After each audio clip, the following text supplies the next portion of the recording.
everyone, James Labrie from Dream Theater, and you're listening to or watching the podcast Talking into Infinity with JT and Brian. Enjoy this. These guys are extremely informative. I love their dialogue.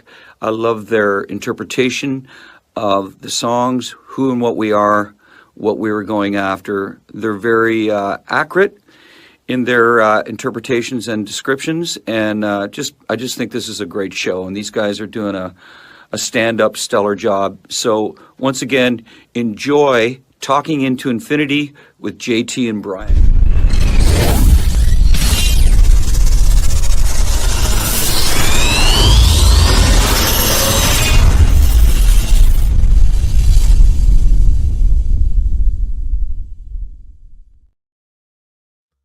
What's up, guys? Welcome to another episode of Talking into Infinity, a Dream Theater-centric podcast. I am your host, John. We are live on Facebook, YouTube, talkingintoinfinity.com, the CMSnetwork.com, and the Rumble page of the CMS Network. We are live at those locations every other Thursday at 7:30 p.m. Eastern Time. If you are watching on YouTube and have not done so already, please remember to click the like button, click the subscribe button, and also click the notification bell so that you are notified every time we go live. Without further ado, let me bring on my esteemed co-host. He's getting in the holiday spirit 2 weeks early here. He is, of course, the mighty Brian Hendrickson. What are you doing over there with your microphone? I'm getting it ready. The stand is all jacked up. It either goes like this. Sounds like a personal problem, I know. Yes. Maybe you should be asking Santa for a new mic stand this year. Yeah. Huh? Have yourself. I just realized my Dream Theater Christmas picture still has Mr. Mike Mancini in it. So yeah, I was going to mention that, but I'm going to Photoshop that for next week, and we'll put Portnoy back in. That's going to be horrible looking. That's awesome. Yeah, so real quick on the schedule, I know I said in the intros, I always do that we're every other Thursday. The schedule is going to be a little wonky coming up here. Obviously, we have the show tonight, but our next show is next Friday on December 19th, same time, 7:30 p.m. Eastern Time, but it is the big annual fan hangout episode. So we've got a number of awesome co-hosts coming on with us. That is a completely free-form show. We talk about anything you guys want to talk about. If you would like to jump on camera with us, you are more than welcome to. You can email us at talkingintoinfinity@gmail.com, and we can get you in there. I believe we've got 6 or 7 co-hosts lined up.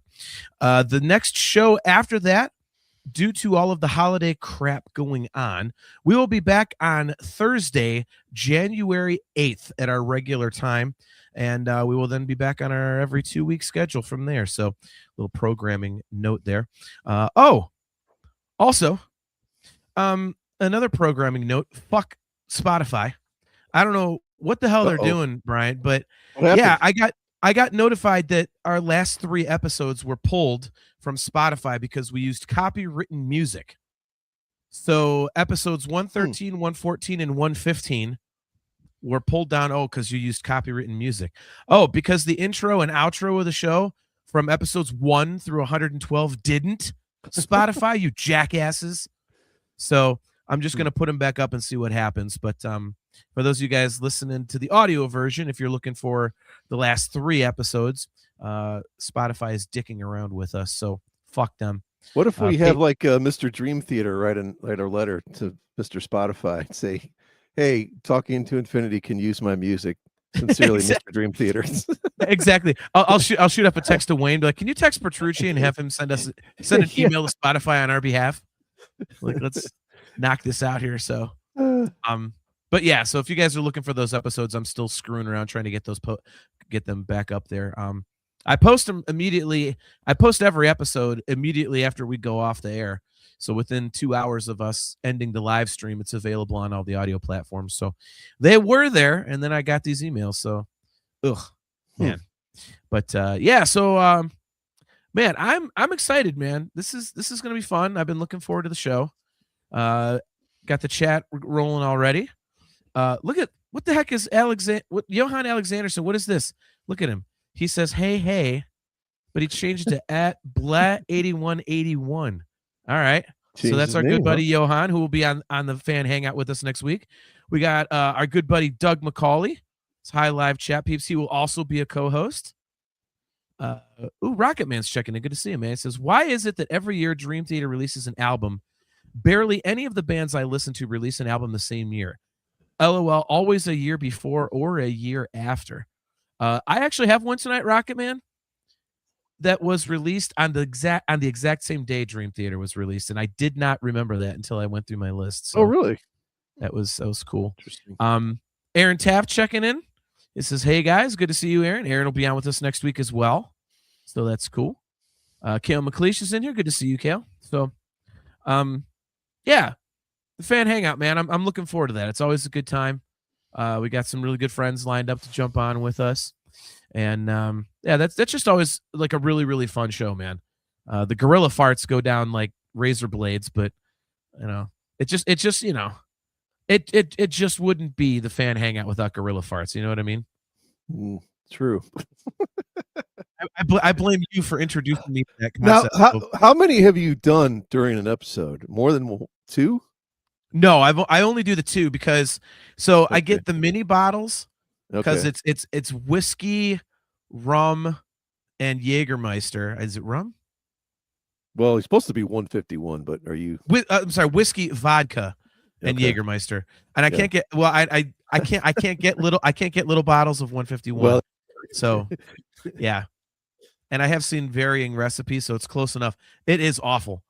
But so you pour all 3 of the little bottles into one and do that twice. So you're saying? Yeah. So it's basically It's I actually think it makes closer to 3, but whatever it is, it's not good. And dude, I'm telling you, like, I can't even hide it. I mean, I've said that on the show before, but like any of you guys that are new to the fan hangout next week, just watch my face when I drink it, and you will know that it is absolutely awful. I mean, it is like puke-worthy awful. We're gonna have to do a GoFundMe for your stomach lining, man, to get you a new one. Like, you I'm realize you don't have to do 2. Like, just do 1. That's, I mean, well, you don't have to do any, to be honest, but it's there. Why not? You know, do it for all the fine people that are watching and enjoy watching me, you know, in pain. And oh, Tim Morgan says his wife had you at Jägermeister. Nice. Nice. It's funny. He always tells me to text him when we have a podcast. So I just texted him and then he jumps on 5 minutes later. So good to see you, Timmy. Yeah, good to see you, Tim. Kale McLeish, he does have to do one. That's tradition. I know 1, but 2, dude. I mean, come on, man. I don't want you to get sick. When in Rome. Doug McCauley says, upgrade to 151, dude. Get a bigger bottle. I could, but then what the hell am I going to do with a bottle of 151 just sitting there? You're going to need a bigger bottle. Yeah, right. I mean, I could make flaming Dr. Peppers, I suppose. So there's that. Doug says, last year I was so ripped, man. I was flying high before it even started. Oh, that's awesome. That show really is a lot of fun, man. I'm glad we came up with that concept all those years ago. Was it last year that Luke was playing his tunes, or was that the year before? That was last year. Yeah, he busted out the cello, man. All right, he needs to play something. He's got to play something live again. Yeah, I agree. Maybe he'll jump on if he's hearing this. So we'll do that. So, all right. So let's get to tonight's topic. We've done all the housekeeping bullshit. So yeah, we are on year 2011. And I'm sure, as usual, I would not be, remiss if I asked you, number one, was it difficult for you to come up with albums because you never look at the proper list? And number two, do you have a list of movies that came out in 2011 as you usually do? Okay, so I used your way of doing it this time. I used the Okay. I used the Google the Wikipedia machine. Okay. So I did like every album, and then I filtered by metal, and then I filtered by rock. And yeah, it was tough. I mean, there's stuff in there now that I go, oh, well, I ended up liking this band or this artist later. And I've kind of done that before where I sort of go backwards and cheat a little, but I didn't want to do that this time. Right. Yeah. I don't know. I do that. Well, yeah, I mean, it's not cheating. It's like, hey, man, knowing what we know now, like, hey, this, like, would you, if you knew that was out there, yeah, you'd go buy it, right? So yeah, it was challenging. This is the least I ever got. I got 6, and Okay. I'm afraid I'm missing something because of our text earlier, but I guess we'll find out. Or ended up just not using it. But yeah, my movies, you know me, I mean, I got to do movies. You're a movie guy too. Okay, so this is what I've got. Thor, the first one, I guess. Oh, good movie. Okay. You like the original? Okay. I do. The first of the new first of the new Planet of the Apes. I thought that was great, which is Oh, that's Rise a of the great Planet of one. the Yeah, Apes. yeah. Yeah. Where he gets Caesar as a baby. Yeah, that's an awesome one. Bridesmaids, I think one of the most overrated comedies ever. Yeah, isn't that the one where like the only really truly awesome scene is where the explosive shit in the tub or something? Yeah, and it's a bunch of chicks crapping, and I really don't want to see that. Drive, that was pretty good. Ryan Your internet Gosling. history says different, by the way, about your last Yeah. comment. But anyway. Speaking of right, shit, anyway. did you ever see The Help? That was like nominated for 5 million awards, and there's a shit pie literally in that movie. No. Pretty good movie. Super 8. What's your thoughts on that one? You're a Spielberg guy. You know what? I haven't seen that one, ironically. You've never seen Super 8? I haven't. Oh, dude. All right. Next time you come over, we're watching it. Okay. Okay. Moneyball. That's another one, ironically, I haven't seen, even though in Cleveland we all probably are familiar with it because the guy who's in the movie was running our football team for 10 years. All right. I don't read that many books. I always want to read more. I did read this one, The Girl with the Dragon Tattoo. I thought it was a really good book and really good movie. I didn't see that one either. Okay, that's good. Captain America, I guess is this the Winter Soldier? Oh, that would have been Winter Soldier, I think. Yeah. Oh, hell yeah. Oh, no, the first Avenger, it says. Okay, if that's the one, dude, that is my all-time favorite Marvel movie. That movie is flawless. Is that the second Captain America or the first one? No, that's the first one. It's like set in World War II. Okay. Yeah, so those are kind of the main one. X-Men First Class. X-Men got real bad at the end there. Yeah. In my Green Lantern, that was sorry, go ahead. No, God, I say the best thing about the Green Lantern movie was how Ryan Reynolds made fun of it in the post-credit scene of Deadpool 2. So that was fabulous. Tim Morgan. Doug McCauley says, explosive shit in the tub. Brian's search history. Oh, God.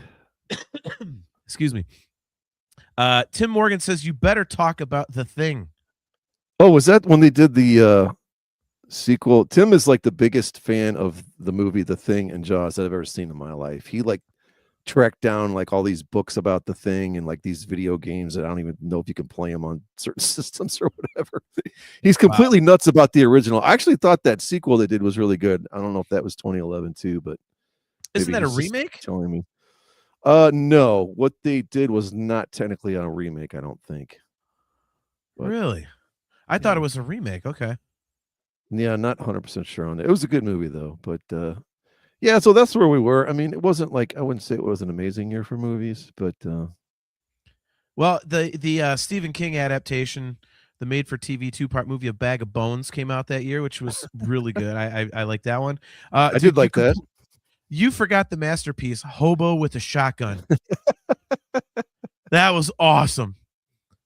That was so good, man. That was so good. God, I did not see that, but now I want to. I think you've talked about that movie before. Yes, it is. It is great. So, yeah, I'm not really seeing anything else besides what you listed that I'd be like, oh, hey, I forgot this one. Harry Porter, part 2 of the Deathly Hallows. Oh, okay. Okay, well, there's one. Yeah, I love Harry Potter. Was that the final one then? Yeah, it would have been the 8th movie because they split the 7th book into 2 parts. Okay. All right. Well, all right. So we've gotten through the movie. So now let's get to the records. So I did not go. I had my list today, and it's so busy at work, I forgot to put them in, release order. And I'm having a hard time determining which is my favorite. Really? So I will just go down my list. I'm going to start with one that I think is like, I can't say, this is going to sound weird. So this might even be an honorable mention, but I have 9. So let's make this an honorable mention because I'm not quite sold on it. But it's a record by a quote unquote super group. Okay. And I absolutely love 2 of the members. But this band never quite did it for me, but I do like some of the tunes. I'm talking about Chickenfoot with Chickenfoot 3. I don't know, man. I just that band never. I really wanted to love it, but I think Satriani's stuff works better in a solo environment. So I mean, there's some good stuff on here. You know, Last Temptation, Up Next is pretty cool. Bigfoot. You know, I have this on here because, man, anything with Sammy Hagar, I'm going to like some of it. I just love his voice so much. It's always just spoken to me, man. And you know, anybody who's watched the show for any length of time knows that I'm a huge Van Halen guy, and that I slightly prefer the Sammy stuff. And yeah, I think the first Chickenfoot record was really good. I did like that one. The third one, I kind of felt like got into a little bit of okay, you know, but yeah. Do you have any thoughts on Chickenfoot before we get to my first one, my first actual one? No, I know the first 2, and I think I maybe heard the song Bigfoot, but yeah, as far as 3, it wasn't even on my radar. Okay, So. yeah, it's like I say, the first one, it really has, you know, that's the one that's got like all the really cool songs. My Kind of Girl's my favorite Chickenfoot song. That one rocks. That's just a great driving, just heavy rock tune. So, so speaking of heavy, this first one on my list that is beyond a kind of honorable mention. This is a little bit on the heavier side for about half the record. And heavy is a word you would never, ever use when you think about this band. Aiken, by the way, it says any other answer than Opeth Heritage is incorrect. I've never listened to Opeth, to be honest with you, dude. So, yeah. So this apparently, according to my Amazon Music, was released on May 24th of 2011. This is Eclipse by Journey. So this record is, I mean, there's a couple like drop tunings in here. I mean, they don't, it's obviously not chugging on like the low string, but you know, they hit some, you know, kind of like a low B or whatever the hell it would be chord. And the first half of this record is not, I mean, the choruses are huge like you would expect, but it's got a tiny bit of a, like I say, a darkness or a heaviness to it. You know, I know this album isn't very popular. I mean, Kale says it. He says, "Oh wow, you're really scraping there, John." Kale, I don't know. Like, I'm not like a huge Journey fan. I mean, I like the hits and I like a couple of the deep cuts, but for some reason I kind of like this record. At least the first half I think is cool because it is a teeny bit different. You know, City of Hope is really cool. I actually was turned on to this record from that Don't Stop Believing documentary they did about how they got Arno Pineda in the band. Yeah. And so I looked up because City of Hope was in like the end credits. I was like, oh, I like this song. And then I just kind of went through the rest of the record. But Edge of the Moment, Chain of Love, Anything is Possible, Resonate. You know, and the second half of the record is pretty much like standard Journey. But yeah, I mean, Aiken's not wrong. He says, John, did you not have anything else to listen to in 2011? Journey Eclipse is universally regarded as the worst in the catalog. No, I know, but it's like I kind of dig it for some reason. But again, I'm not exactly like, you know, I don't have all the Journey records on file, and you know, I'm not going through them, you know, with a fine-tooth comb and all that. But so I don't know. I just something about it being a little different from your bubbly, happy Journey kind of it was kind of cool to me. So, so yeah. Are you familiar with this record? I mean, do you hate it like everybody else? Vaguely. I think I remember just like you hearing that either them recording or putting that song in the credits. That's City of Hope or whatever. And I think I heard Chain of Love. Also. Yeah. And I don't know. I mean, you go in and you just polish the hell out of all that stuff, and you put 9 million effects and reverb and delay on his guitar and all that, and I mean, it could sound cool. I don't think there's the problem with it. I just, is there much heart or soul to this stuff? It's that, I guess that's where most people are like, no, you know. Yeah. Okay, that makes sense. By the way, real quick, he is in the chat finally. We've got Luke has spoken. He says, "Hey everyone, how's everyone doing?" So Luke, we did talk about you a few minutes ago, and everyone says that you got to jump on the fan hangout next week and play some more cello for us. So I know you've done some other Dream Theater compositions, so you got to get on and play if you're available. So 7:30 p.m. next Friday. So, all right. So, what do you have first on your list? All right. I don't know if I want to rank these or not. And there's one in here. I'll let you jump. I'll let you start it because I know which one it is for sure. Okay. I'm gonna go with one of your favorite bands, Mastodon. The Hunter. I mean, this is a just super. If you're not that much into Mastodon, I don't know if this one's going to help you a whole lot because it's really, really dense. Okay. Kind of a fun fact on the producer, Mike Elizondo. I noticed he was nominated for a Grammy for the 2004 Best Rap Song. I think it's called "In the Club" by 50 Cent. And 50 cents. yeah, he was nominated for producer. He worked with a lot of other rap artists, including Snoop Dogg, Eminem, and Busta Rhymes. Maybe that's Busta Rhymes. Okay. It's such an ass. But here's the funny thing about this guy. There is a Mike Portnoy connection. He produced one of your other favorite albums, 2010's Nightmare. Interesting. Okay. From Avenged Sevenfold. Yeah, so we ended up with a weird Dream Theater connection. Yeah, I mean, I like the stuff on here. The first song, Black Tongue, it's like, how else do you start off a Mastodon album? It's a doom sludge riff, with that barrage of drums that they do. Curl of the Burl. I mean, it's a really cool, love the snaky riff. They turn their distortion, their fuzz boxes up to, what Spinal Step says 11. These are turned up to like 14. Stargasm, the drumming is ridiculous on that song. There's a song on there called Octopus Has No Friends. I feel sad for Octopus. I mean, I don't know what dude ever did to you, but guitars, like, they spin and they spiral all over. I don't know. And I don't know what on this. They're one of those bands, especially this album. I have no idea what he's singing or what the words are. And when you read them, you're like, oh, okay. But, they're kind of, like I said, it's just a dense wall of sound. And, you're either kind of into it or not. There's a cool song there called All the Heavy Lifting, which is, not the story of John's life. John's the kind of guy who shows up more than happy 20 minutes after you completed something just to check on you, Oh my God. But yeah, man, they love using their 70s effects, phasers, wah-wah pedals, I don't know. There's also in that All the Heavy Lifting, there's a ton of cool time changes, and Dream Theater fans, and Dream Theater probably, I know that Mike Portnoy, he's a big Mastodon fan. Yeah. Title track, The Hunter, man, it's a really cool, clean intro. They have a way on certain songs of just having an awesome, clean guitar start out a song,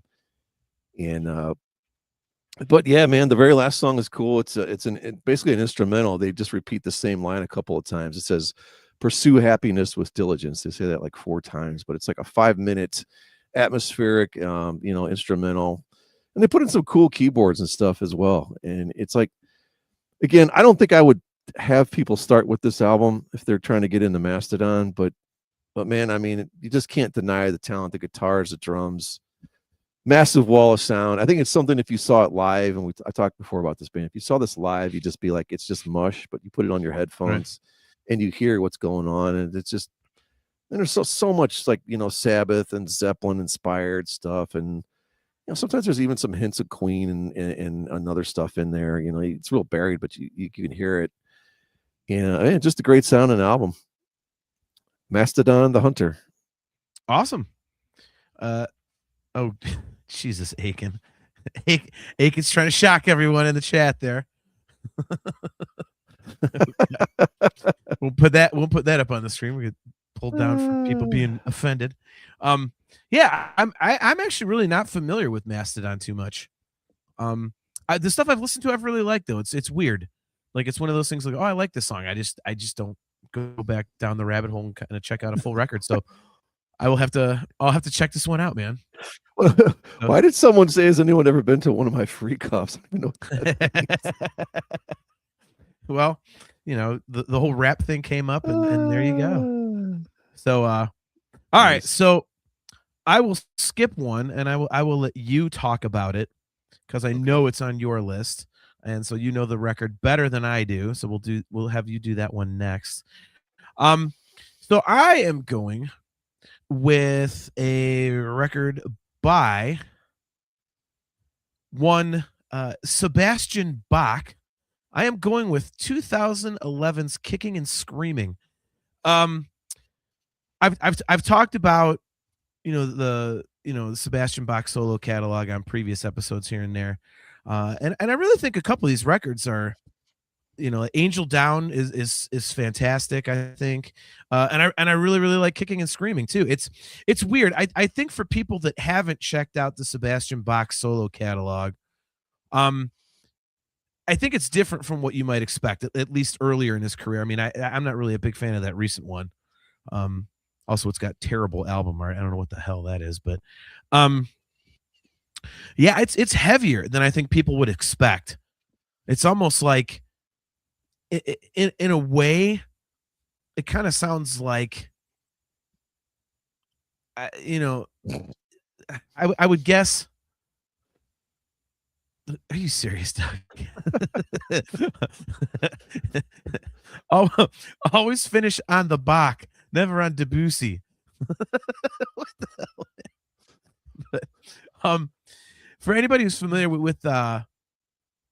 for anyone who's familiar with the band Fight, Rob Halford's band, uh, when he was out of Judas Priest for a few years, the riffs kind of almost sound like they could come off of one of those two records.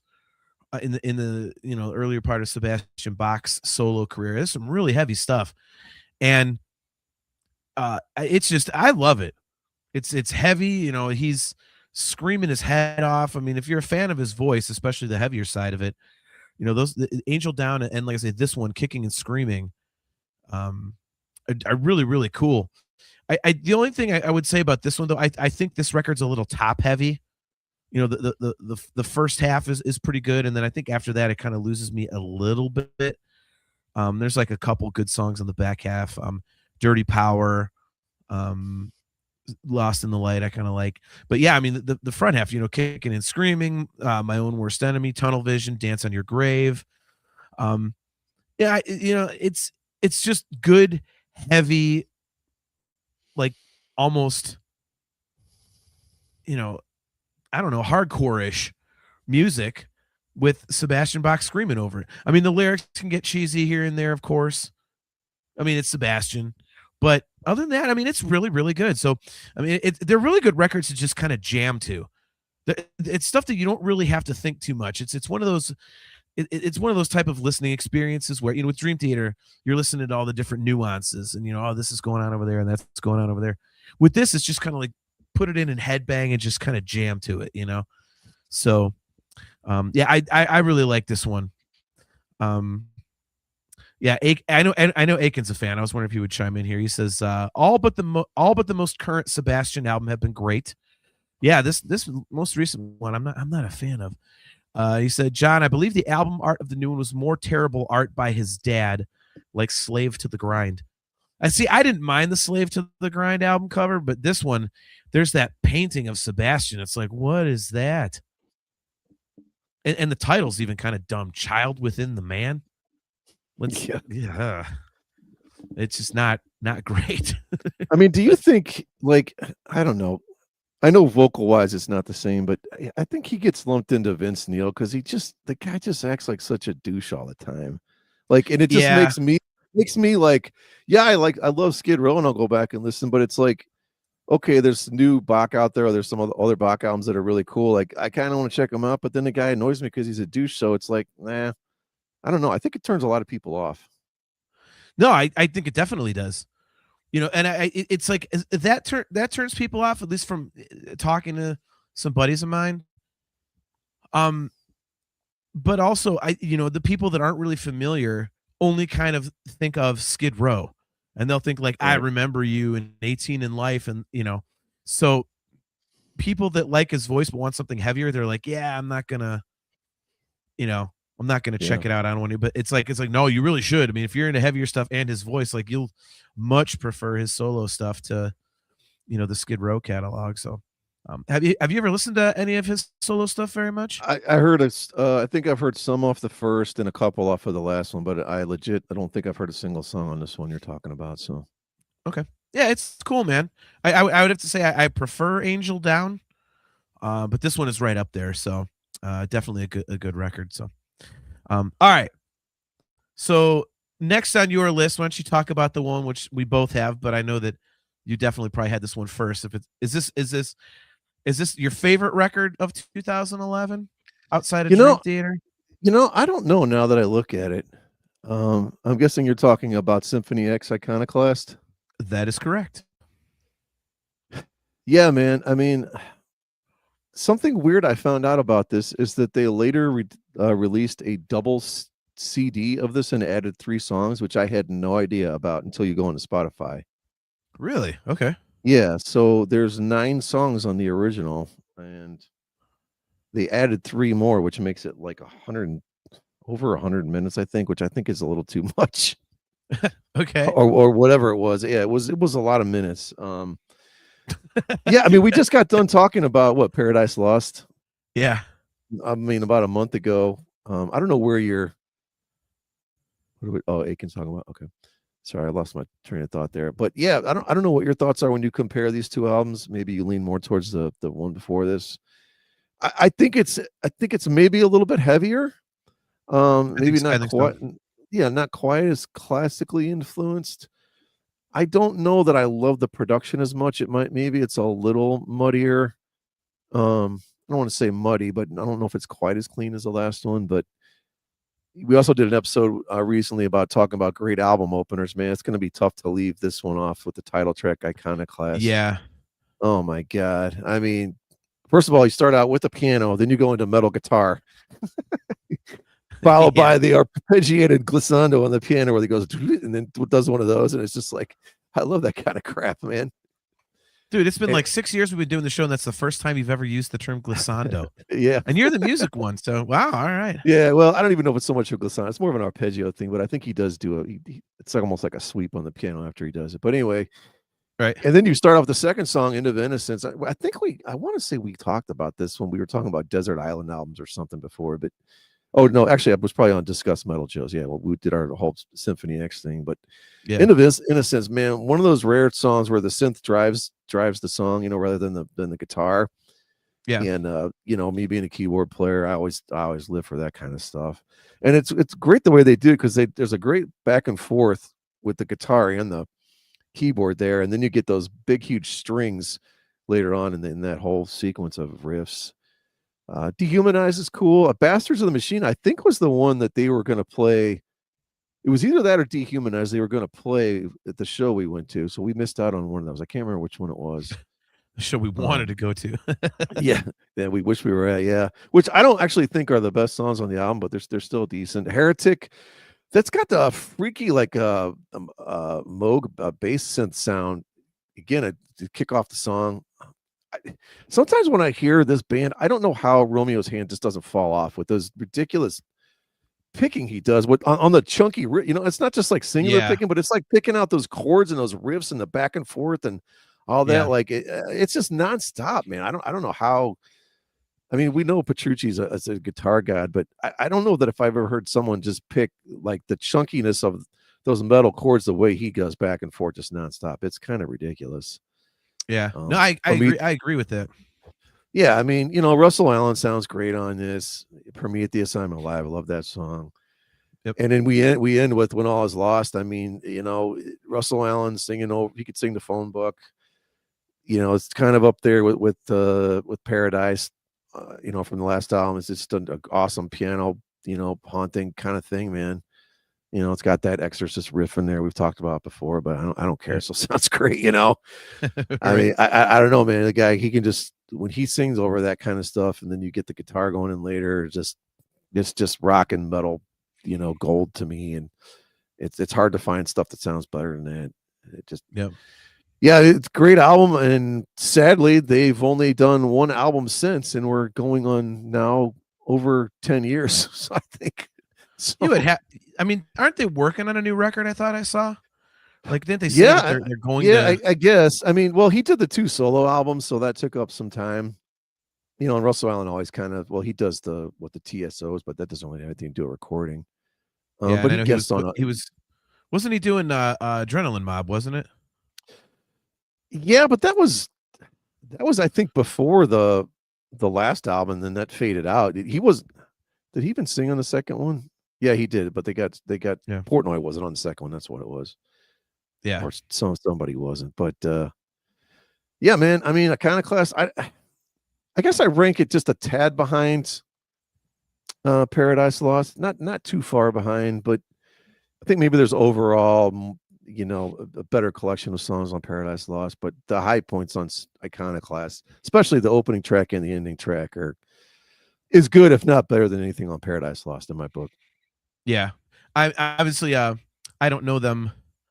I don't know them nearly as well as you do, but yeah, I agree with you on Michael Romeo. And the thing, Johan actually, or Johan Alexanderson, or should I say, Blah 8181. He agrees. He says Romeo's one of those guys with ridiculous efficient technique. His hands are barely moving. Yeah, I kind of feel like he's underrated.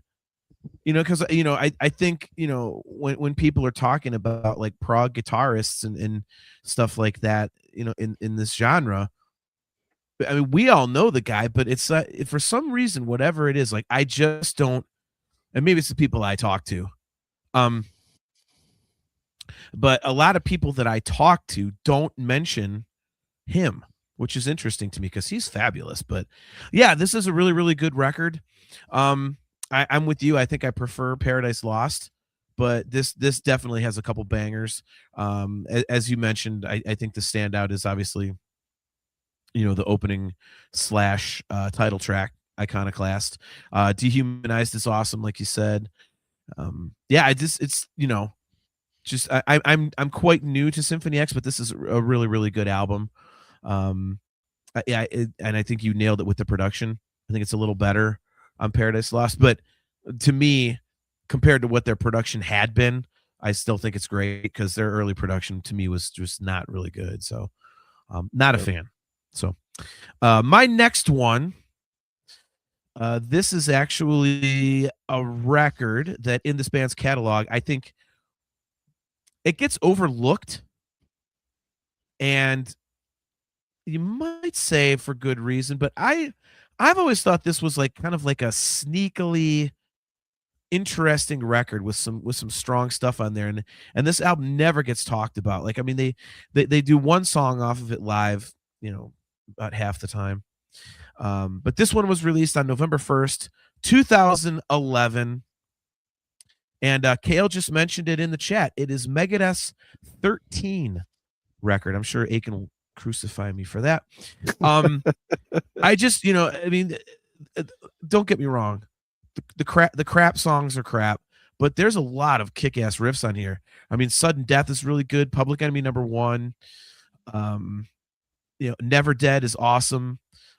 New World Order is really cool. Obviously, that's a throwback. That was from a demo from, I want to say, Euthanasia. But that song's awesome. Millennium of the Blind is really cool. Deadly Nightshade. There's just some really cool stuff on here, and I think it's got heavier moments than people are aware of because it kind of, because it was so close to Super Collider, which is just absolute trash. I don't think this record got a lot of attention, and I think it should have. I think there's some really good stuff on here. So I've always liked this. It's kind of like a dark horse for me in the Megadeth catalog. So yeah, I'm going with Megadeth 13. How familiar are you with this album? I think I did a crash course listen to it when we were just talking Megadeth and we were going through all the albums. So full disclosure, yeah, I might remember 2 songs off of here. I remember thinking it was okay, but okay. I mean, does it hold up to their other stuff? No.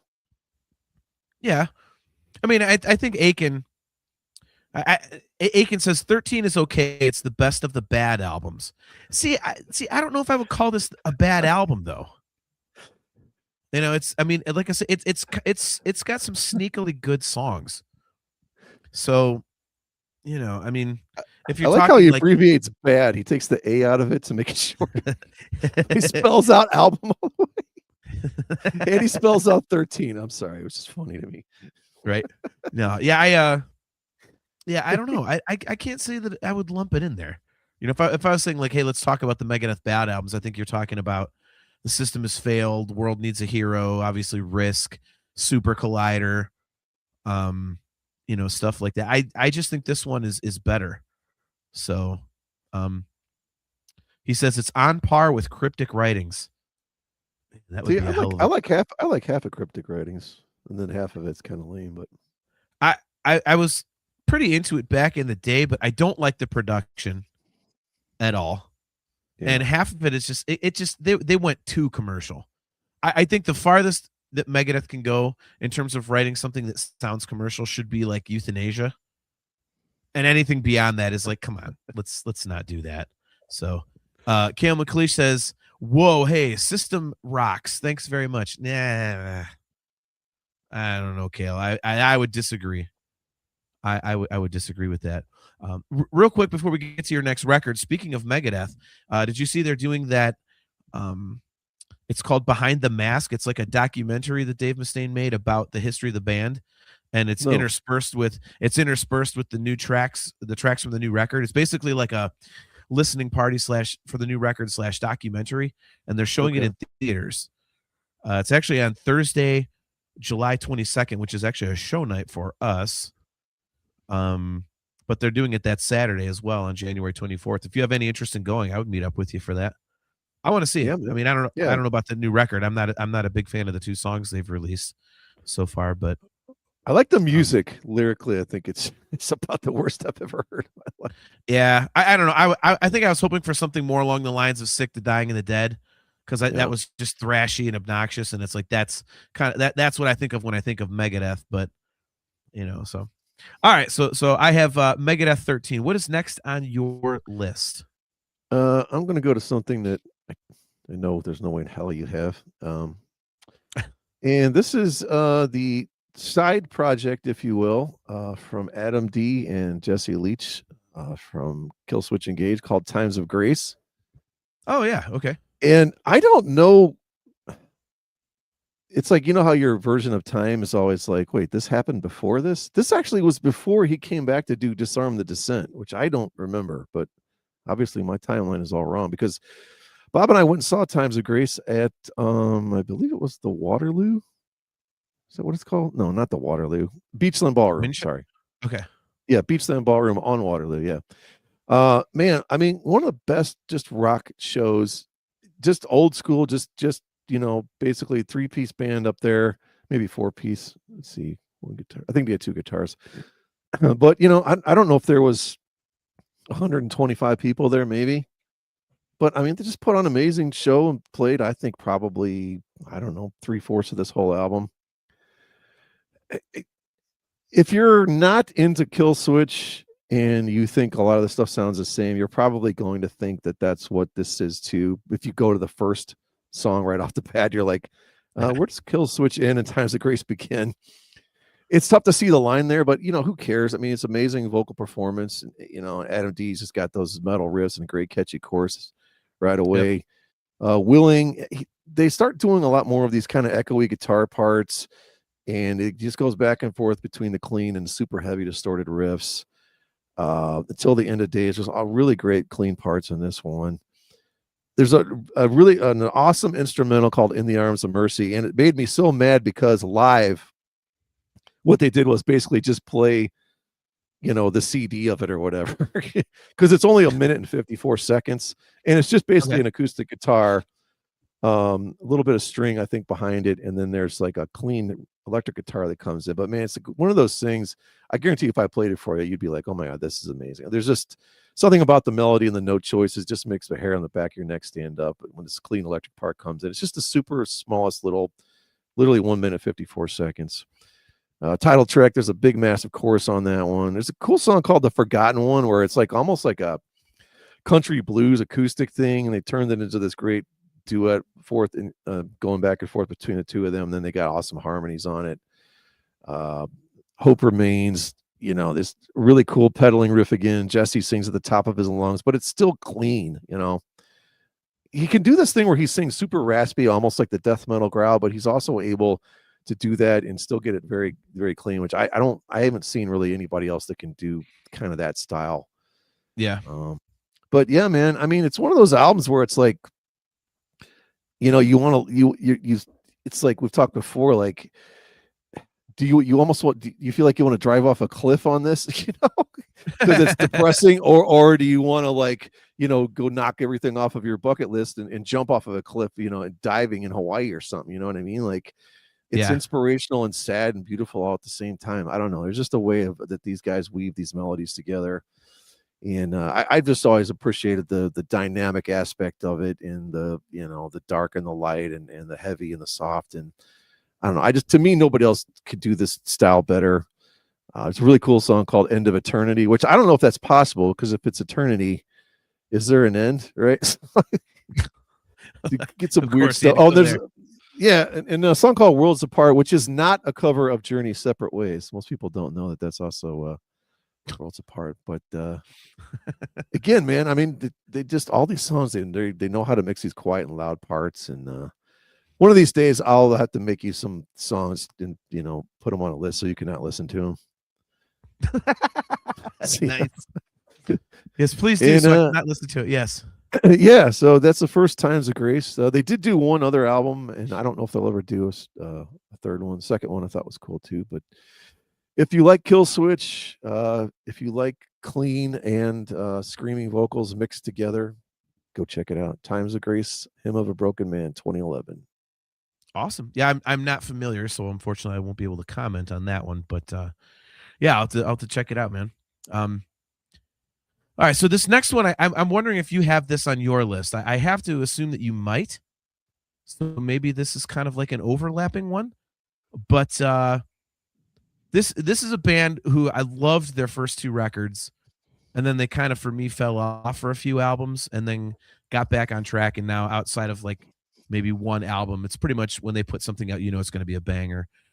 This was released on September 23rd of 2011. I know you're really into this band. It is Unto the Locust by Machine Head. So, I guess if I had only one complaint about this record, is that sometimes the intros can get a little lengthy. And yes, I know we're a Dream Theater podcast, but yeah, I think for their style, I think getting to the point a little quicker is I'm just more a fan of them doing that. But be that as it may, you really, outside of Catharsis, you really can't go wrong with a Machine Head record. Starting with, what was one that when they really came back? Was it the Blackening or that? Or the Blackening? Blackening. Yes. Was that the one when they really got into that current style of theirs? Yep. Yeah. I mean, I Am Hell, the opener is just awesome. I mean, the whole thing is just a goddamn riff fest, man. I mean, Rob Flynn. First of all, I love his singing voice, because it just sounds like he's, singing through razor blades. And he does sing melodically on a lot of choruses, if not all. But you might miss that if you're not paying attention, because it sounds so close to his just general screaming voice that, Yep. But I kind of like that. So yeah, this is just an awesome record, man. And there's a lot of thrash parts to it. It does have some of those, like, the slow, just chug breakdowns that they were really known for on the first few records. And I think that's one of my favorite parts of the band, is that when they kind of transitioned into being more of this straight ahead kind of, like, really, just like a heavy thrash band, they still retain some of those really cool original elements of their songwriting on the first couple records. So I think their production is always awesome. It's and that's huge to me, because I think there's a lot of bands that they put records out and they're supposed to be a heavy band, but when you go see them live, it's like getting, punched in the face and kicked in the nuts at the same time, but on record, it doesn't translate well. But Machine Head to me is not one of those bands. It's like Machine Head is, the production is fat, it's heavy, it is in your face, and it matches the music just so unbelievably well. So I'm a big fan of this record. This one and The Blackening I think are excellent. Aiken says, John, Burning Red and Supercharger were both terrible like Catharsis. Yeah, those are after what's the second one? The More Things Change, I want to say.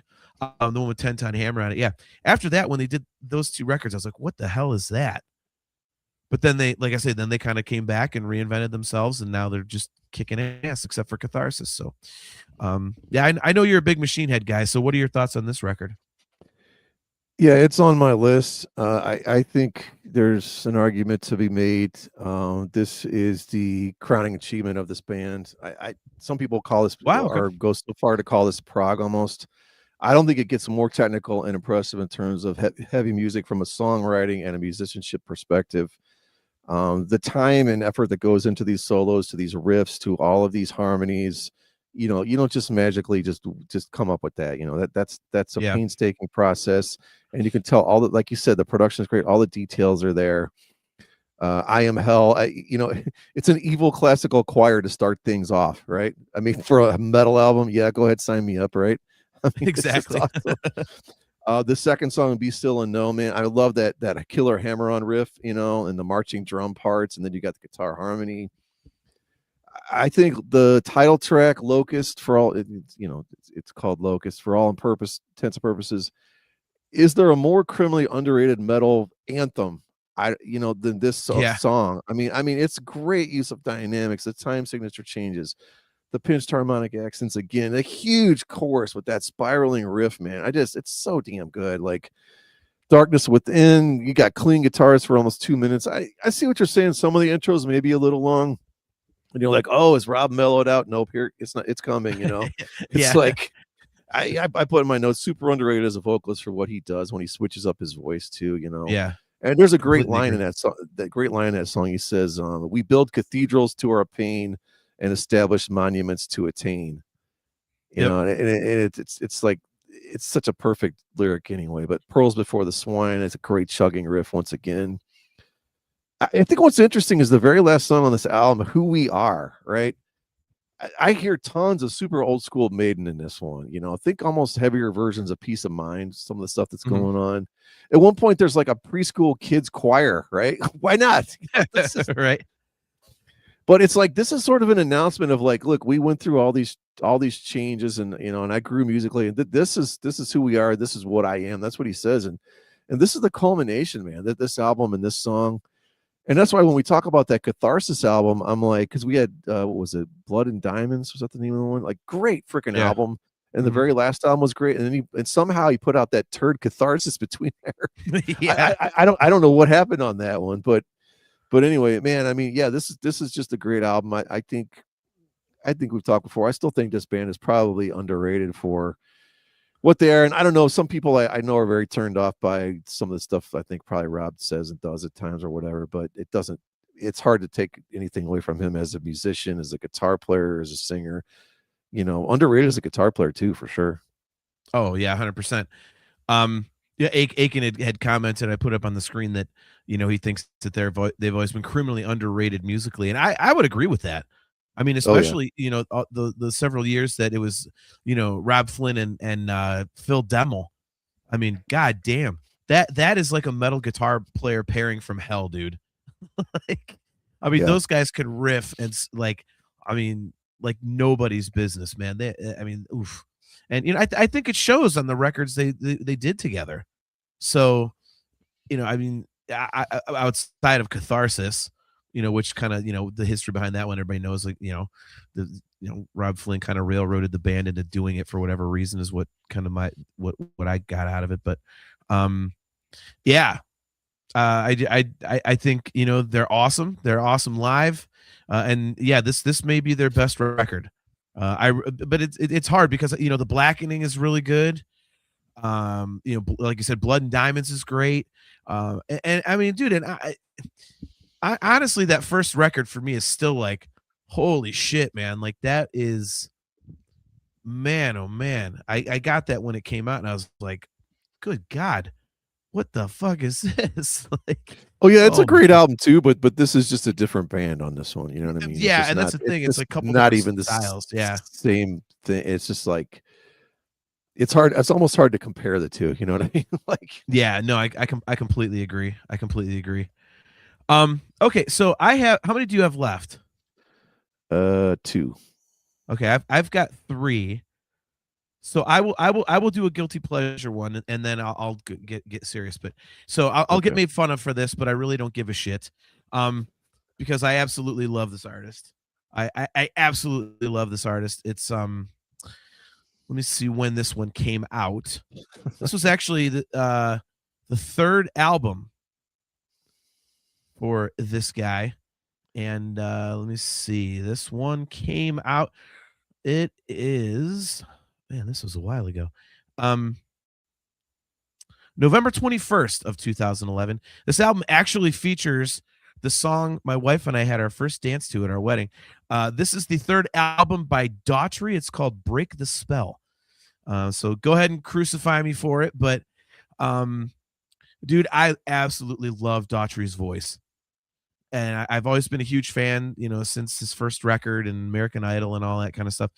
He kind of lost me with like the top 40-ish synthesizery stuff. But this album kind of is like, the first album was Dream, Dream Theater Girl. Is it the Wiggles? They put out an album in 2011. Nice.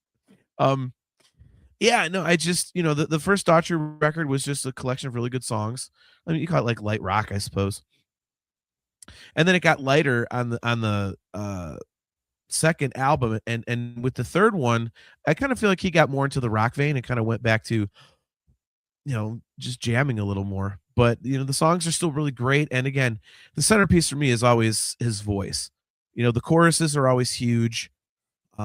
It's just I really enjoy this one, and I don't think a lot of people talk about it. But the opening track Renegade is really good. You can kind of hear that as a total show opener. Crawling Back to You is kind of that quintessential Daughtry, like kind of like slower, kind of introspective, kind of grooving rock and kind of thing. Again, Start of Something Good is on here, which is the song that my wife and I danced to at our wedding. Crazy is really good. The song Break the Spell. Gone Too Soon is that's a very emotional tune that I really, really love. It's a really cool record, man, and I really love Daughtry. Aiken says, "Don't ever criticize me for Kid Rock or Volbeat again, John. Kid Rock is shit, and Volbeat needs to pick a style. It's hillbilly. Ugh. Don't even get me started. They suck, especially Kid Rock. Just a joke. Anyway, all right. All right. So there's my guilty pleasure one. But now, so we'll get to my last few. Which one do I want to save for last? All right, I'll save that one for last. It's actually I'll save a record for last. It actually came out the same day as the Dream Theater album, but so here's one I don't know if you would have had on your list, but I think you said that Unto the Locust is the best record by Machine Head. Well, I think that this album, which was released on, pull up the date here, October 28th of 2011, is the best album of this band's career. It features bangers such as, let's see, Gold Digging Whore, Critter, Weenie Ride, Just Like Tiger Woods. I am, of course, talking about Steel Panther's Balls Out. Steel Panther's hilarious. I think it's kind of run its course a little bit with some of the more recent stuff, but this record, it was still fresh, and it was, to me, it's their funniest album. Critter just is hilarious. It is so great, dude. What's the break? It's like, don't be retarded. You gotta listen to my song. Don't be afraid to get some peanuts on your dong. It's all about like doing a chick in the butt. And so that was like, it's like, I think that's my favorite part about Steel Panther actually is the fact that, I mean, the lyrics and the lyrical content are so silly and they're so tongue in cheek, but the music itself is actually extremely well written. Like it's just it kind of adds to the humor. You're like, oh my god, this music's actually good, but here they are talking about this ridiculous, like, oh my god, like just Well, we Chris Aiken talked wants. about doing weenie ride, right? I mean, I don't mind. Oh, dude. I don't mean like actually we're not going to simulate a weenie ride, but I mean the song. I don't know. I don't trust you after what you said about your internet search history earlier. So I didn't say that. Somebody else did. Right. Yeah. I mean, you know, Steel Panther's just one of those dumb, fun listens. But again, the music is great. You know, just like Tiger Woods is hilarious. 17 Girls in a Row, as I said. Of course, you've got the seminal classic, It Won't Suck Itself. You know, I think the ballads are where it gets hilarious. Why Can't You Trust Me? It's so good, man. And like I say, Critter is awesome, and Weenie Ride is absolutely masterful. That song is amazing. Especially at the end with them weenie weenie weenie weenie weenie weenie ride, like the guys, like, you know, like right. the choir and stuff and the strings, like it's just, oh my god, it's just fantastic. So yeah, I love Steel Panther, and this is my favorite record. So balls out. So there we go. You a fan? Not a fan? Like, Yeah, I'm like you. You know, I think it's one of those things where it sort of plays itself out after a while. You know, I mean, Weenie Ride's funny. I mean, the stuff I've seen is funny. The videos are funny. You know, I don't know, but I don't know if it's the kind of thing you can last doing 3-4 albums. You know. yeah, like the first two were good, and after that, it's kind of like, okay, like how much more can you do, kind of a thing. Right. So, by the way, Chris Aiken wants to know: have either of you gotten to Queensryche's Dedicated to Chaos yet? Oddly No. enough, that missed my list. Yeah, just off the side there. Yeah, just a bit outside. Tried the Right. corner and missed. So, all right. So, what do you have next? Well, I'll save my last one because I'm sure I'll let you do that one to start. Okay. I have 2011's what I think is the best album from this band, which we've been saying that a lot on this episode, it seems. Right. They made a documentary about the making of this album, which was kind of at the end of the history of this entire band. And of course, I'm talking about the Foo Fighters' Wasting Light. Okay. The documentary back and forth. I don't know if you've ever seen that. I feel like I watched a Foo Fighters documentary, but I thought it was more recent. Okay, yeah, they've had multiple ones. Okay. This is the one that's all about the band, basically. I think they've had another one where it was more about that Sonic Highways thing or whatever, that album. Yeah, I think that was the one. Yeah. Yeah, but this I mean, it's a great thing about the history of the band. But what they did on this album was they decided he found like an old mixer and a really old analog recording machine. Oh, is this the Neve board or whatever it was? Yeah, yeah. And I think they used it on Sonic. Yeah, from what was. Well, they used that on Sonic Highways. I'm not sure if they used that. I think they used that board on this. But anyway, they did all of the recording using analog gear straight to tape. There was basically no Pro Tools and everything. And it's just like, you can hate Dave for just being Dave in general. Like, he's too over the top. He's too this, he's that. But the guy's just a massive gearhead, and he's just like, he knows his shit. You know, he knows all this old stuff. He knows all the techniques, and just watching him go through this process of, like, you know, first of all, getting all this gear together, then kind of making the studio in his house, I think, and they recorded everything there. It's just a super cool, fun thing to see, you know, this album, you know, kind of going from the beginning to the end. And man, I just think it's just a banger of an album. And we talk about Wolfgang all the time and his influences. He always says the Foo Fighters.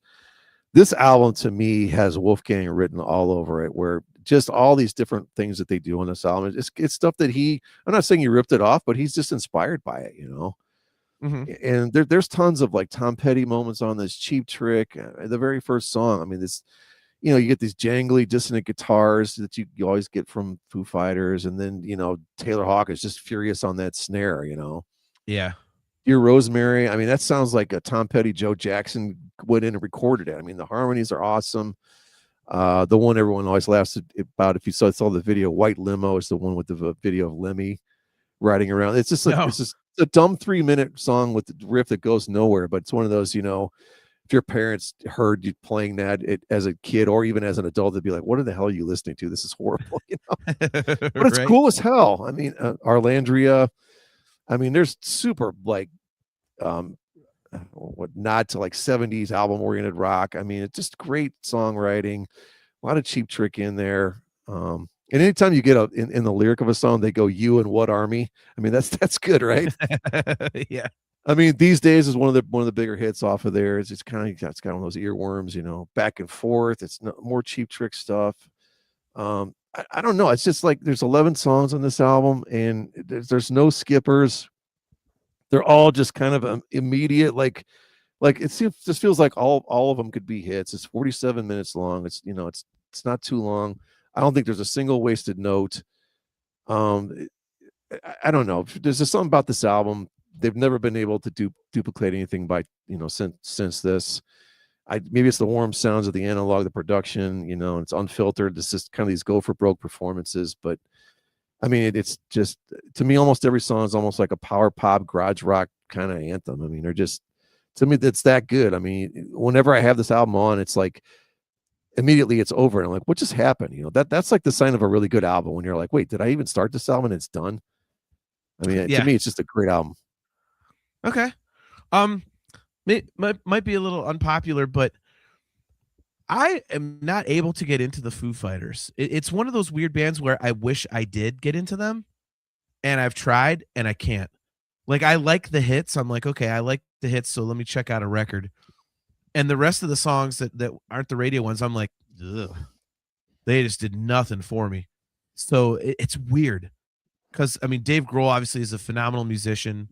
He's a great songwriter. I like all the stuff he does, like the extracurricular stuff, and he's funny and engaging and all that kind of stuff. And like you said, Taylor Hawkins, just an absolute beast. Great band. All the respect in the world for them, but I just, man, they do nothing for me. They do absolutely nothing for me. But Tim Morgan says, we saw them many times, but the last time I saw them in Pittsburgh, they turned me off, making fun of the crowd cheering for whatever junk they played.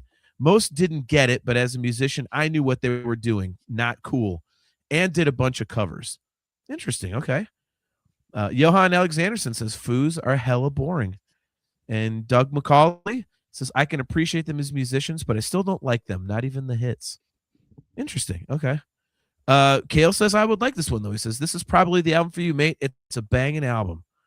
And Aiken says, I'm with you 100%, John. Just too corporate for me. Yeah, and maybe it's just the album I listened to. I can't remember which one it was, but the album tracks were just weird. It had that vibe to me of, we wrote a couple awesome songs for the radio and then just fucked around on the rest. Because some bands just sound like that to me. Like they put effort into like 2 or 3 songs, and then the rest they just kind of farted out. And it was weird. But all the respect in the world to him. So, and Dave Grohl has a lot of creative concepts, like you said, going back to analog on this is cool. So, that's awesome. But yeah, all right. So I am down to the last one on my list, and this record was released. I know Aiken's gonna absolutely agree with me on this one. This one was released the same day as a dramatic turn of events, which was September 12th of 2011. This is one of the most banging ass comeback records I've ever heard. It's one of my personal favorites. One of my all-time favorite bands, might be in my top, definitely my top 5, might be my top 3 depending on the day. This was the first record this band had put out since 2003, and holy shit, did they come back like swinging. This is Worship Music by Anthrax. I fucking love Anthrax. I think they have they've only ever done one record that I really didn't care for, and Aiken and I will fight about it relentlessly, but it's Volume 8. The Threat Is Real. I just did not care for that one, but this one is awesome. And not having had an Anthrax record in 8 years and getting original singer Joey Belladonna back, man, this record just slams. Even when it, to me, it slows down a little bit for a couple songs near the end, but even those are awesome. Earth, it starts with Earth on Hell, which is just blast beat, and then just like thrash and this, just, oh my god, like a tempo change, and then you get into 2 pretty much straightforward tunes, which the singles off the record, Devil You Know, Fight 'Em Till You Can't. Those are obviously great songs. I think the standout song for me, at the very least from the riff, is the 4th song. Technically track 5 because there's an instrumental intro, but I'm Alive. That riff is just so heavy, and it's just one of those.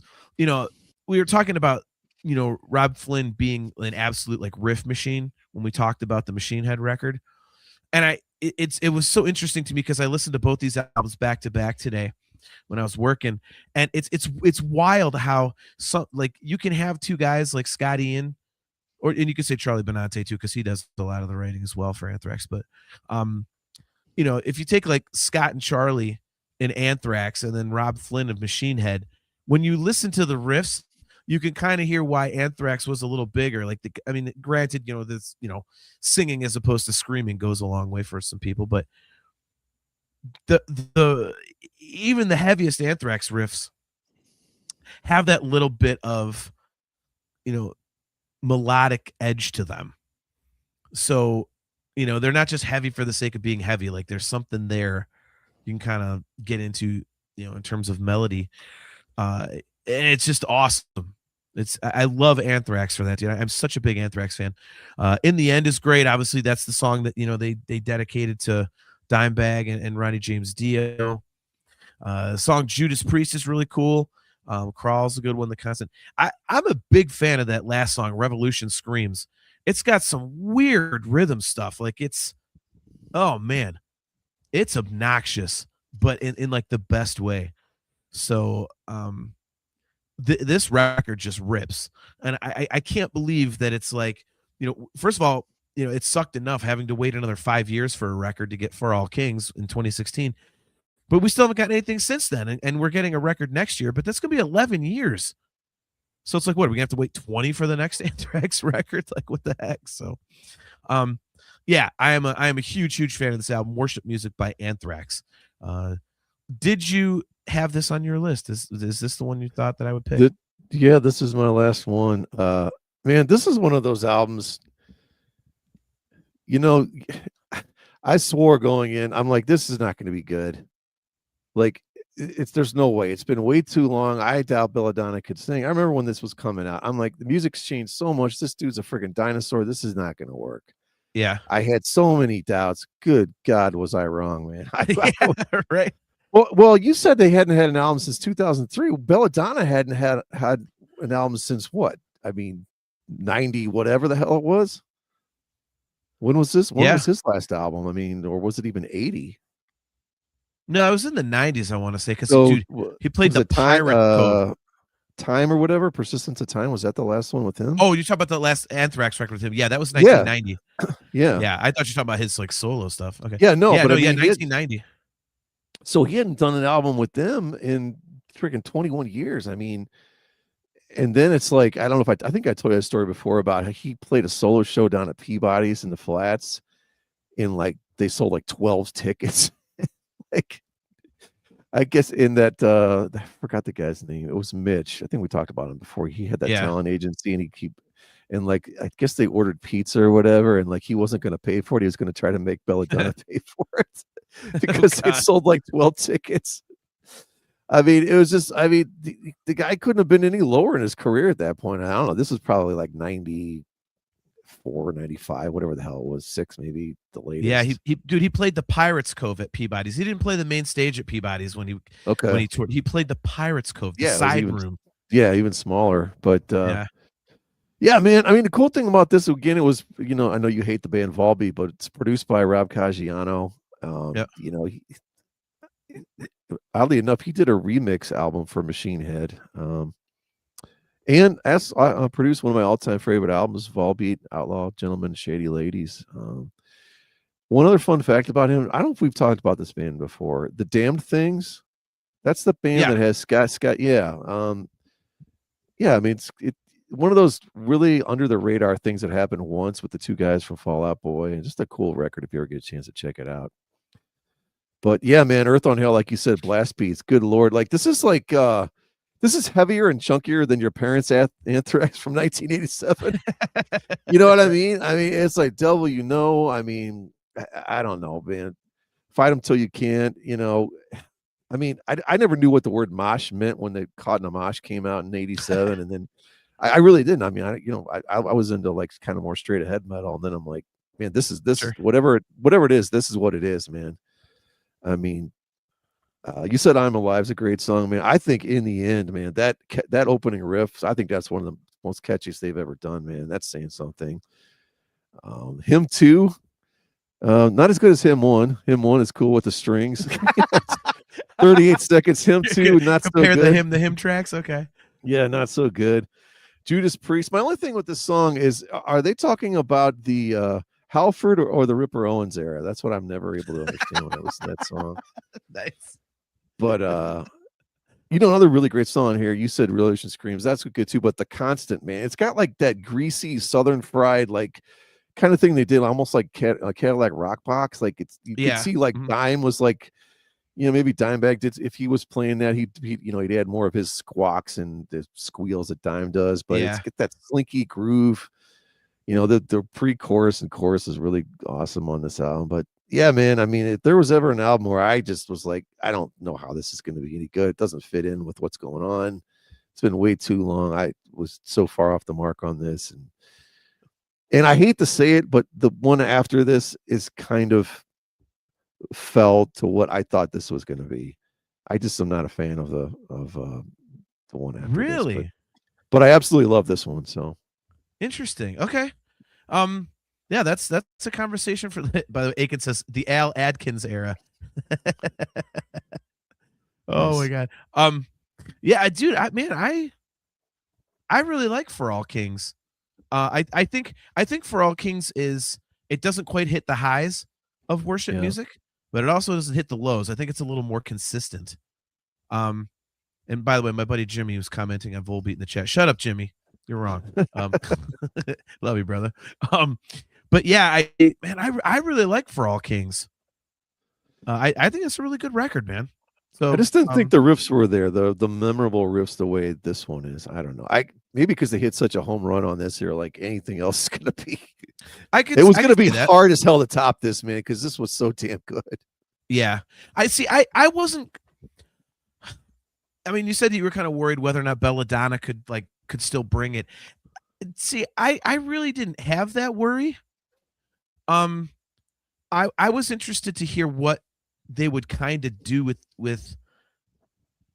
their sound, because they did change to me quite a bit in the John Bush era. For the good. I love both eras of Anthrax. I think they're both fantastic. So I mean they did change, but I was like, okay, are they going to go back to the kind of State of Euphoria, Among the Living, Persistence of Time type stuff now that Belladonna's back? Or are they going to do like John Bush type stuff, but with Joey singing? And I think they kind of combined it in a way, because you've got some elements of the John Bush era, but then you definitely have some of the thrashier 80s classic Anthrax stuff in there. So I thought the blend was awesome. He can probably rush the follow-up out after worship music. Yeah. Well, right. It's like the other thing too is, and you can relate to this, I'm sure, like Among the Living, it's a fun album, right? It's fun. Yeah. And like the John Bush stuff is dark as shit, man. I mean, Safe Yeah. Home, I mean, was a Black Lodge only. Those are dark songs, man. I mean, Yeah. there's kind of The fun aspect was definitely and, taken out. and you're right though. It was almost kind of cartoony at times with the old Anthrax. But they're able to sort of get more serious here, but still have the fun with it, like with the intro with the zombies and stuff and all that. Yeah. And they're able to have fun with it as well. But yeah, I think that was a good point you made. They kind of marry the two. Yeah, it's a good like cross section. It's and I mean you're right. The John Bush era did get kind of dark. I mean, like my favorite John Bush record, which not a lot of people bring up, but I think I speak for Aiken as well. Stomp 442. That is one of the most criminally underrated records that I've ever heard.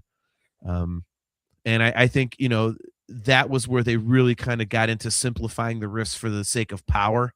Stuff like In a Zone.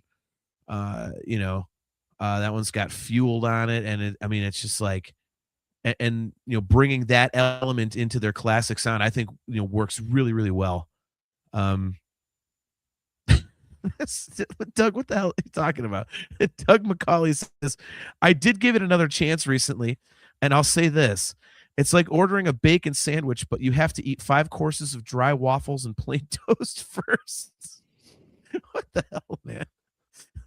Goddamn Canadians. It's got a way with words. What's that all about, eh? All right, so that is our list.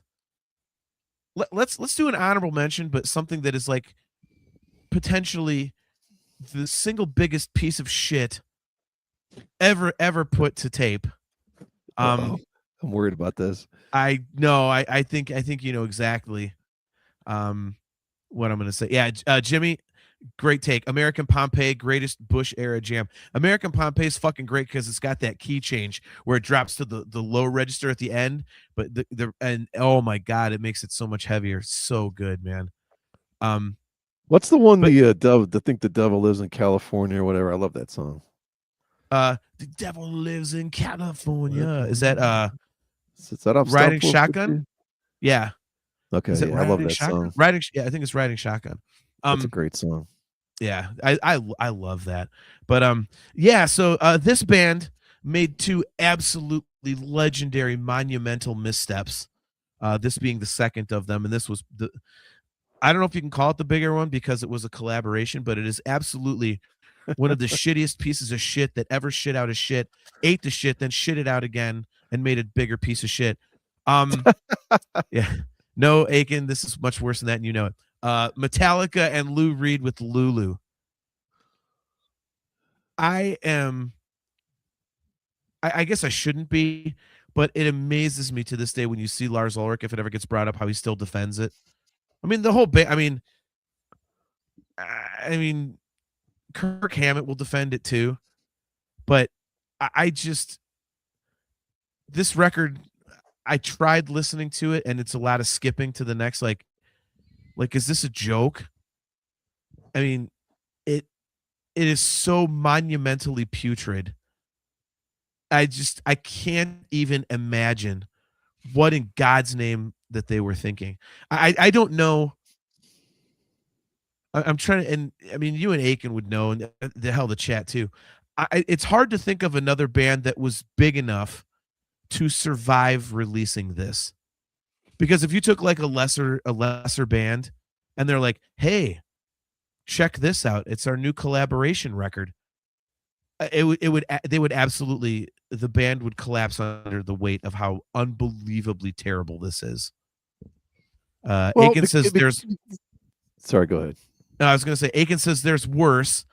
Gene Simmons solo record Asshole is the worst album of all time. I'll have to go back and listen to it, but I have to think there are some moments that might actually be listenable on that. And if there's only one moment that's listenable, Aiken, then it's better than Lulu. I mean, Doug, yes, Doug wins for tonight. He says, I wish U2 was into Lou Reed instead of Metallica. Yes, 1,000,000% yes. Totally agree. Oh my God. I mean, there's no part of that equation just from the beginning where it's like no one wants to hear Lou Reed with Metallica. They just don't. Yeah. I don't care unless he's going to somehow pen like the next Master of Puppets and not sing and not play on it at all. But we don't realize that, and we hear it. We're like, "Oh my god, this is amazing!" Oh well, Lou Reed wrote it. You know what I'm saying? It's just like I don't know. How many Metallica fans do you know, or can you imagine, are like, oh, I love Lou Reed. I love the Velvet Underground. I mean, that's just not it. It doesn't exist. I've always hated the Velvet Underground. I mean, Lou Reed as an artist himself, whatever, a couple of hits, fine. But I mean, the idea that like he's gonna make, and that's why you know why Metallica could get away with it, because they didn't fucking care. They didn't take it seriously. You know, they knew they were going to get crucified, but they didn't give a fuck. They're Metallica. You know, they legit didn't care. Well, and I think that, you know, that's exactly my point, is that, you know, if somebody else besides Metallica put this record out, like let's say Anthrax or something, you know, like we just talked about, or, you know, even like a Megadeth or something, like it would be unforgivable. Like, regardless of the reason, regardless of the motivation, it's so unbelievably shitty that I think the fan base would revolt. You know, and I cannot believe that Metallica did this. I mean, I don't know. I want to say this was the next release they had after Saint Anger, because Death Magnetic was later, if I remember right. So, you know, they back to backed Saint Anger and Lulu. I mean, it's, what does it say on the album cover itself? Does it say Metallica with Lou Reed, or? That's a good question. I don't know if it actually says any. I think it's just that stupid mannequin head with Lulu written in blood. Okay, yeah. So they didn't put their name on it. Yeah. All right. Let's see. So okay, no. So okay, Lulu was after Death Magnetic. Okay, because Death Magnetic was 2008. So, all right. So it wasn't quite as bad as I thought, but Jesus Christ. I mean, well, yeah, like I said, it's a joke. They didn't even put their name on it. So, you know, I don't understand, like, why they have to double down. You know what I mean? Like, I get it. Like, you made the record, you're gonna stand by it. Okay, I suppose. But I mean, how do you look back on that and go, yeah, that's still good, or I stand by it? Like, no. Okay, well, this is once we die, we're able to like find the answer to everything that ever happened in the world, right? What I want to know is, I want to know the number of people that actually listened to Lulu front to back. So the number of no skipping, no stopping to go do whatever. Listen to this album from front to back, and then listen to it more than one time. I want to know the total number of individuals that did that. What do you think it is? Could it even be like 500? I mean, how many people are in the world? Question. 6 billion. Is it still 6 billion or whatever? Yeah. Used to be 6 billion. I don't know. I don't know that number could be higher than 1,000. There's no way. Wait, Aiken listened to the whole thing? Is that what he's saying? Well, I know he has. Yeah. I mean, well, that's probably just so he could rip it apart later, though. So well, yeah. I mean, well, and that's the thing. It's like, can you imagine a single Metallica fan getting into that first track and going, I'm liking this? No, that's what I'm saying. I would love to know that.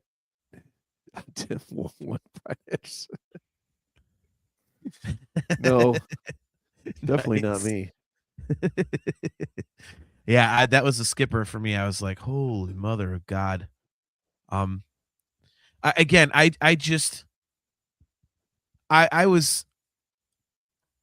on the outs with Metallica. Like, Load came out and I was like, what is this? Then Reload was worse. So I was like, okay, well, they're official. And then Saint Anger, I was like, all right, fuck this band. They're dead to me. And then it was like, you know, stupid ass Lulu. Death Magnetic was like, okay. I'm like, all right, this is back to at least a classic sounding Metallica sound. This is cool, I guess. And then they did Lulu. I was like, nope, forget it. They're gone. Like, this is absolutely unforgivable. Like, it's the Unforgiven 4. Like, I guess what I like. Do you buy remotely that any of those guys were like, oh man, I've always been a big, huge fan of this guy. Like, I don't think I believe that. yeah, I don't know where it comes from. And I mean, certain things, like, I mean, maybe just like keep it to yourself. I don't know, or do it as like a fan club thing, but yeah, yeah, Aiken. This is not for nothing, but the Metallica Blacklist was almost equally shit. Yeah, yeah. Dude, those interpretations of those songs, I'm like, what is the? I don't even know Oh what that God, is. What is that? it's like it's an album where people did a bunch of covers Oh of yeah, Metallica. okay. Oh, and Yeah, it was so bad. It's like but then again, I'm not a fan of these people. Like, I took this classic song and I put my own spin on it and I made it like a synth industrial fucking. I'm like, shut up. No one cares. like It's Carrie like, stop Underwood it. does Disposable Heroes. Yeah, it's one of those sorts of things. Oh man. Doug McCauley. Did someone in rehab give James a Lou Reed book of poetry or something? It's a shit show. Yeah, I mean, see, this would be a good topic for the fan hangout next week, because people are bringing up some absolute garbage records, man. And by the way, up your ass, Brian, for your stupid Van Halen comment. But What did I do? That wasn't me. Screw you. Oh, shut up. Kale says there's a tribute here in Australia that has their own shirts, the back print of which is Lulu is not a Metallica album, and it wasn't observed for the 40th anniversary either. Aiken mentions worse than Lulu, Methods of Mayhem. It's with a question mark. He says Generation Swine is putrid as well, and it was a comeback album. Yeah, that is definitely good Lord. Yeah, good. Ugh. Yeah, that's interesting, man. See, like, if we could, we got Asshole, we got Methods of Mayhem, we got the Blacklist. Yeah. Be interesting to see if we can name stuff that we think is potentially worse. Ugh. I just don't believe that. Like, I don't know. Are you just sitting around? You just have too much money and you're just too bored. That's the only thing that I don't know. I mean, if you said you want to do something with Paul McCartney, fine, I mean, or Don Henley or the Eagles. I don't know. Neil Young, he did something with Pearl Jam. That made sense. But Lou Reed and Metallica, that just doesn't make no fucking sense. And it's god awful. I mean, there's outside of the production value and the sound of the instruments, like, there is nothing on this that is anywhere near Metallica. And a lot of it is just banging and power chords. I mean, it's just musically, it's stupid. It's like boom, boom, boom, with Lou Reed just, barking the most asinine, pointless drivel over the top. It's like, what the fuck are you doing? It's like if I was still a huge Metallica fan, I'd have been like, this is like borderline insulting. Like, what are you doing? Like, and granted, I'm a close-minded fuck, but even still, that was just like, holy Jesus, what in God's name are you thinking? Like, this is terrible. So I don't know. Just wanted to bring that up because I actually do know, I think, 2 people that say, oh, it's not that bad.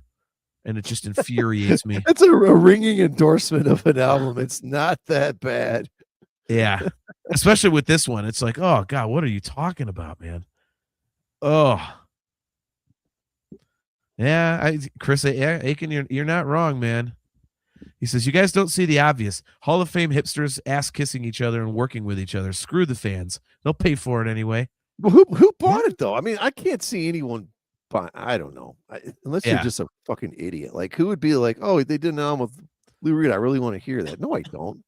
I know what it's gonna sound like. I'm not that dumb. Good Lord. Well, then, and to me, again, it's the doubling down on it.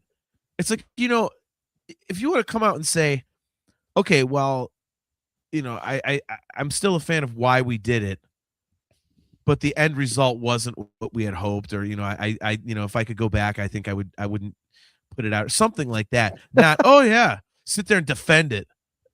Like what? That's a Johan. I think it's impressive how bad it is. It's okay. That's the best comment of the night. That's actually true. Yep. Johan says, I think it's a pretty impressive album and how bad it is. That deserves some recognition.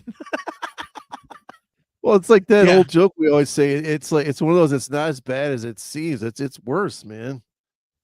It's way worse than we could even imagine. We know that's a horrible idea, and it's even worse. Yeah, when you hear it. Yeah. Look at this. Aiken says that it sold 280,000 copies.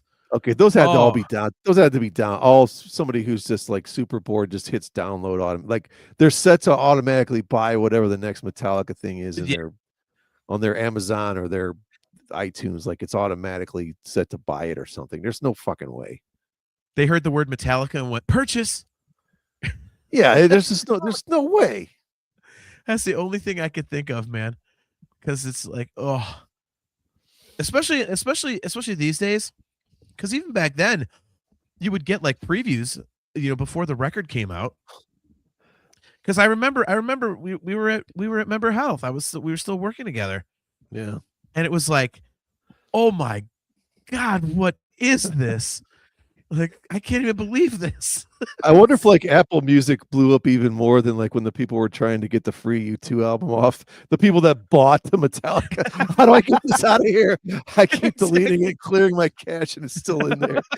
Like they crashed the Apple Music servers trying to after somebody bought it. Kale, I used the booklet as TP once. Nice. Rocketman 137. That would be painful to wipe. Holy shit, man. Oh, that's awesome. Oh, discuss Metal Joe. If it's Metallica, I'll buy it. All right. Well, he's one of the 280,000 then. Dude, Joe, you can't be serious. You would not pay for fucking Lulu. There's no way.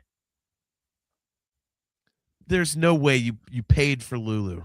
I don't know.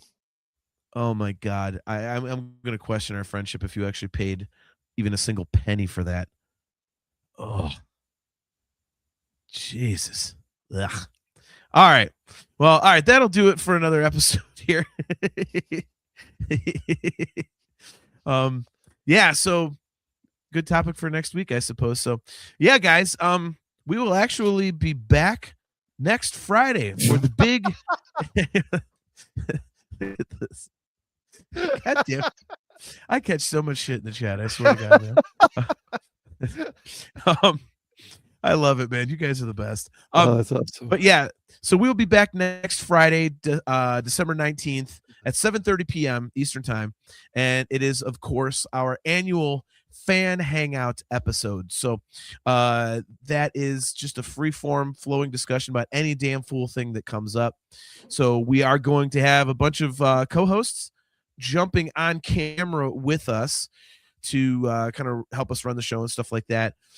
So far, we've got Aaron Taft, we've got our buddy Sean Faust, Chastity Crawley will be jumping on, Cale McLeish, Johan Alexanderson is coming on, Doug McCauley, Robert Husted will be jumping on as well. So yeah, got a whole bunch of our good friends to jump on camera with us and kind of just bullshit music all night long.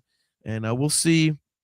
We'll see how long it goes. I don't think we can top last year's marathon, but we'll see. So gorilla farts will be had, other beverages will be imbibed in, and it'll a good time will be had by all as we celebrate the holidays, talking into infinity style. So before we jump out of here, anything more from you, Brian? No, man, I'm looking forward to the show next week, and hard to believe that's going to be our last show of 2025. Where the hell did 2025 go, man? I know. That is, that's crazy, man. That's crazy. But yeah, so looking forward to it, guys. So again, Friday, December 19th at 7:30 p.m. Eastern time for the annual fan hangout. Get your gorilla farts ready. And one more time, guys, if you are watching on YouTube and haven't done so already, please click the like button, click the subscribe button, and hit the notification bell so that you are notified every time we go live. So until next time, guys, I am your host, John. He is Brian, or Brain, as it says on the screen. And we'll see you next week at the Fan Hangout. And as always, guys, Carpe Diem.